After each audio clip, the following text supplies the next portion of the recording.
구스탕이 최초로 등장한 건 공방전이었습니다. 그는 공방의 위대한 아버지 맥세스와 가끔 만나서 이야기를 나눌 정도로 친하다고 하는데요. 그래서 공방의 대선생 중 한 명이 구스탕한테 공방전을 맡긴 거라고 보시면 됩니다.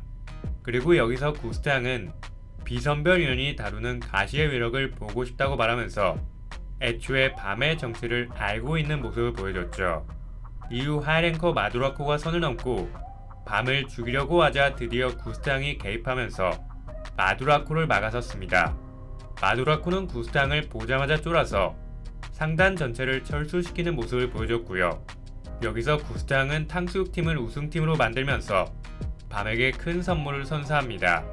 이후 맥세스나 공방의 대선생으로 추정되는 인물이 누가 이 탑의 마지막 시험을 치룰 자드의 왕자가 될 것 같냐고 물어보니까 구스탕은 조금 더 지켜보자고 말하면서 밤에게 걸고 있는 기대가 크다는 걸 드러냈죠. 그리고 여기서 장난의 모습도 비춰지면서 구스탕은 장난한테도 어느 정도는 관심이 있다고 볼 수 있었습니다.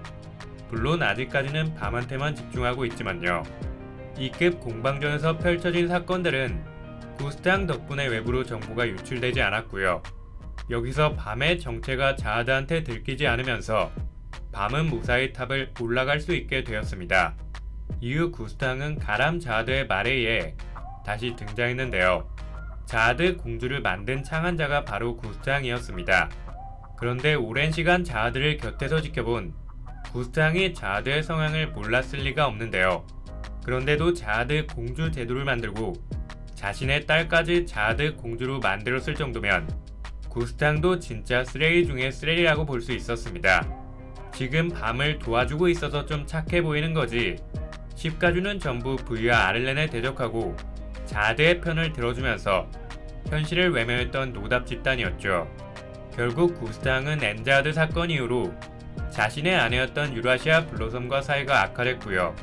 현재 유라시아 가문에서는 자신의 가문에서 자하드 공주가 선별되는 걸 거부할 정도로 자하드에 대한 반감이 심한 상황입니다. 이 사건을 계기로 구스탕도 자하드한테 돌아서게 된 건지 이 부분에 대한 건 조금 더 지켜봐야 될 것 같습니다. 그리고 오랜만에 구스탕이 죽음의 층에서 모습을 드러냈는데요. 등장하자마자 하이랭커 화이트를 벌레라고 부르면서 개무시하는 모습을 보여줬습니다. 작가님에 따르면 이 당시 화이트는 전성기에 비하면 많이 약한 상태라고 했는데요. 화이트가 약해졌다고 하더라도 구스탕한테 쫀 모습을 보면 그냥 십가주는 넘사벽이라고 볼 수 있었습니다.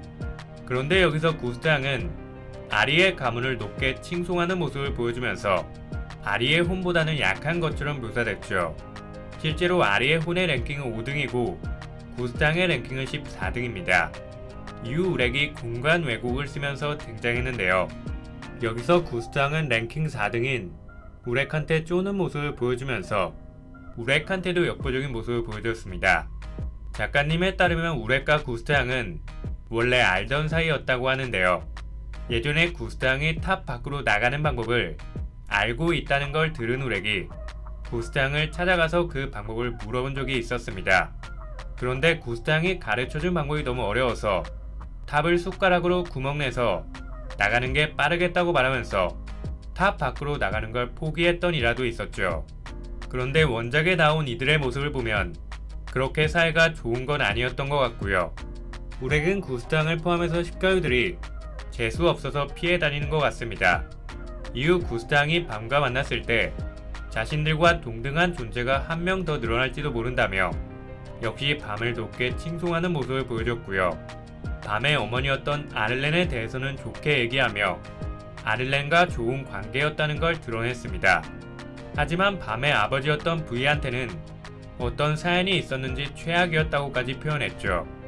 이후 구스탕은 자신을 탑의 모든 과학과 의학에 능통한 자라고 소개했고요. 라엘을 보자마자 독을 치료해내는 모습을 보여줬습니다. 그러고 나서 밤한테 자신의 부탁을 들어주면 두 번째 가시를 넘겨주겠다고 말했는데요. 그 부탁은 숨겨진 층에 있던 자하드의 힘을 봉인시킬 수 있는 아이템을 가져오는 것이었습니다.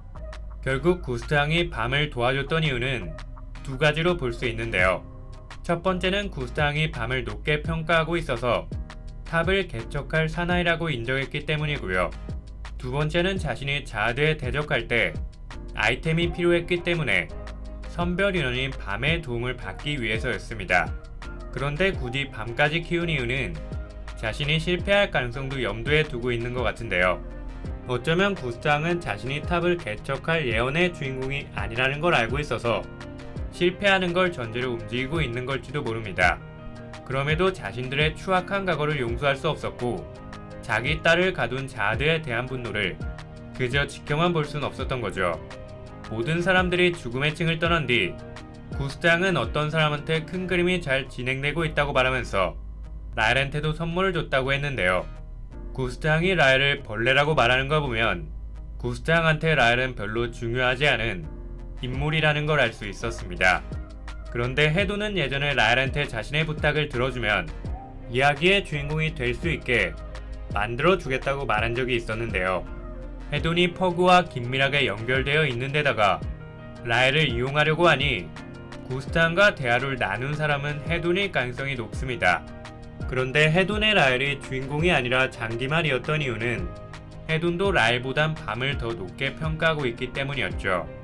결국 구스탕은 탑의 최고참 관리자인 해돈과 공방의 대선생 맥세스의 지원을 받고 자아드의 힘을 봉인시킬 아이템을 가진 후 움직이고 있다고 보시면 됩니다. 수천 년 전 구스탕은 숨겨진 층에서 에드안한테 알약을 넘겨준 후 훗날 자아드에 대적하고 숨겨진 층을 붕괴시켜서 아이템을 빼앗을 준비를 했었고요. 보물 먹는 가오리를 사용해서 자아드를 엿먹이고 아이템을 뺏어왔습니다. 그래서 템빨 받은 구스탕은 그렇게 무시할 만한 상대는 아니라고 보시면 됩니다.